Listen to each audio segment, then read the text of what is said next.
sexual, horror o droga na hindi angkop sa mga bata. Tuluyan na nga bang magkakasiraan ang relasyon ni Nate at Jenny matapos nga ang matinding pagsiselos nitong si Nate kay Akira na miyembro rin ng BGYO na tumulong kay Jenny para makabalik sa industriya. Ganun pa man ay wala ngang kaalam-alam itong si Nate na purong pagkakaibigan lang ang namamagitan kay Jenny at Akira. Malaking bagay kasi para kay Jenny itong si Akira dahil ito ang dahilan kung bakit nakabalik siya sa pagkanta. Hindi lang iyon, iginapang ni Akira at idinikit mismo si Jenny sa BGYO fans para makakuha rin ng bagong fans itong si Jenny at makalimutan na rin ng iba ang naging issue kay Jenny at lalong-lalo na sa ina nito. Samantalang, hindi na nga ba tuluyang maitatago ni Dara at Freddy ang kanilang relasyon dahil sa pagiging flirty ni Freddy ay muntik na nga silang mahuli nitong si Minchi sapagkat nagpang-abot lang naman itong si Dara at Freddy doon sa kanilang pinagkikitaan. Sa kabilang banda naman, inamin na ngayon nitong si Nate kay Akira na hindi niya na umano guguluhin pa ang dalawa. Kung ano man ang namamagitan sa kanila ni Jenny, ay masaya si Nate para rito.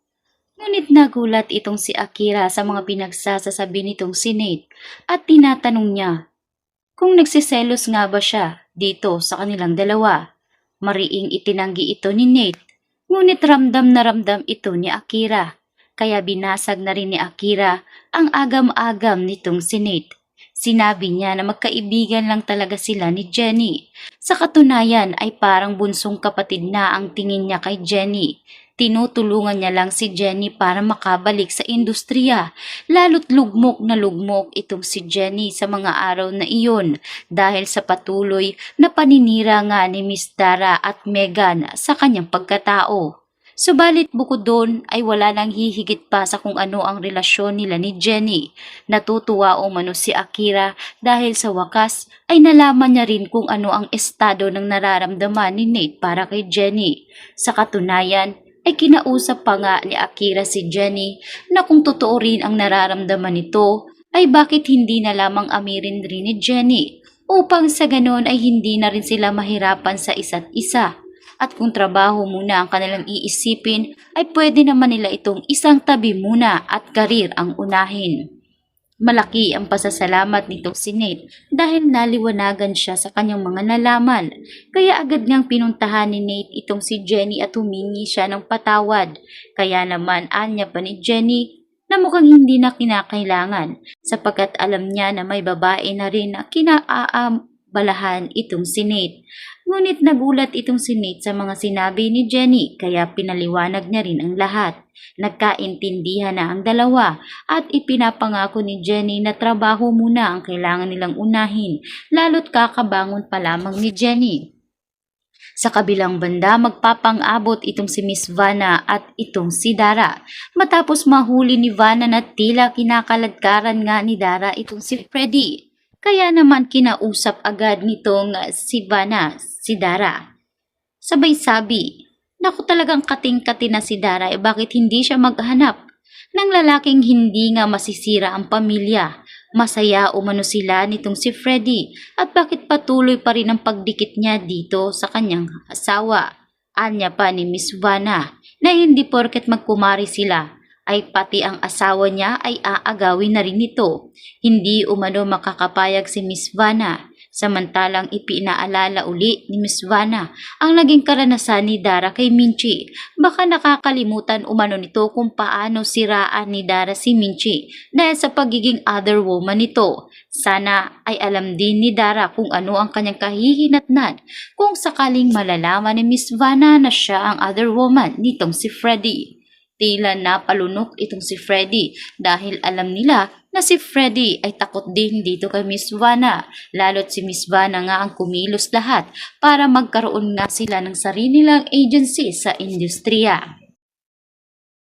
Gulat na gulat naman ngayon itong si Jenny habang sa kalagitnaan ng kanyang pagkanta ay nawala ang kanyang kanta at bigla ngang namatay ang speaker. Kaya marami ang nagkagulo, marami ang nagtaka, subalit marami rin ang humahanga kay Jenny. Dahil ipinagpatuloy pa rin ni Jenny ang kanyang pagkanta kahit wala na nga ang kanta na dapat ipiplay sa mga oras na iyon. Alam ni Minchi na malamang ay kagagawa na naman ito ni Dara at Megan.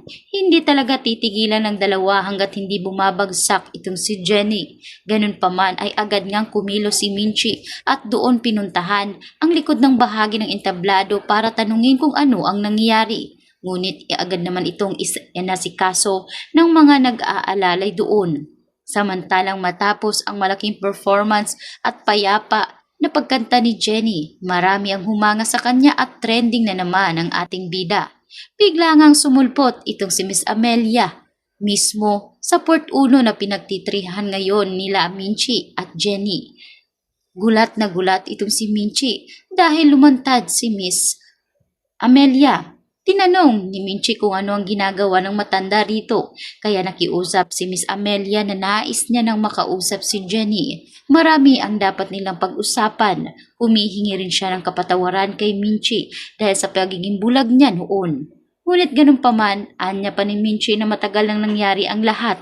Pinagsisisihan niya na at pinagbabayaran niya na ang lahat ng nagawa niya noon kay Dio at Dara. At hanggang ngayon ay damay pa si Jenny sa kung anuman ang nangyari sa kanila noon. Subalit, anya pa ni Miss Amelia na susubukan niyang ayusin. Ngunit malabo na umanong ayusin, anya pa nito si Minchi. Dahil masyado na umanong malaki ang ulo ni Dara at Megan at gustong gusto talaga nilang pabagsakin itong si Jenny tulad ng ginawa ni Dara noon kay Minchi. Bagay na tinutulan ni Amelia. Hindi umano siya papayag na siraan pa ng siraan ni Dara itong si Jenny sapagkat si Jenny ay kanya ring apo at ayaw niya ring masira ang buhay ni Jenny dahil lamang sa nagkamali noon si Minchi at Dio. Hindi na umano sakop ni Jenny ang karma para sana kay Minchi at Dio. Samantalang pinagbigyan naman ni Minchi na makausap na itong si Jenny. Humihingi na ng patawad ang matanda kay Jenny, subalit matagal na umanong napatawad ni Jenny ang kanyang lola. Ano man ang nangyari ay walang kasalanan si Miss Amelia at sinsiro ang kanyang pagtanggap sa kapatawaran ng kanyang lola Amelia. Dito naman umuwi si Amelia sa kanilang mansyon na tila tuwang-tuwa pa ang nangyayari itong si Dara at Megan kay Jenny. Hindi ikinatuwa ni Miss Amelia ang kanyang nakita kung kaya't nagalit si Miss Amelia kay Dara. Ito nga ba raw ang ugali na nais niyang ipamana kay Megan ang maging sakim sa success ng ibang tao, lalong-lalo na sa kanyang kapatid na si Jenny. Baliktarin man ni Dara ang mundo, iisa lamang daw umano ang nananalaytay sa dugo ni Jenny at Megan at iyon ay kay Dio.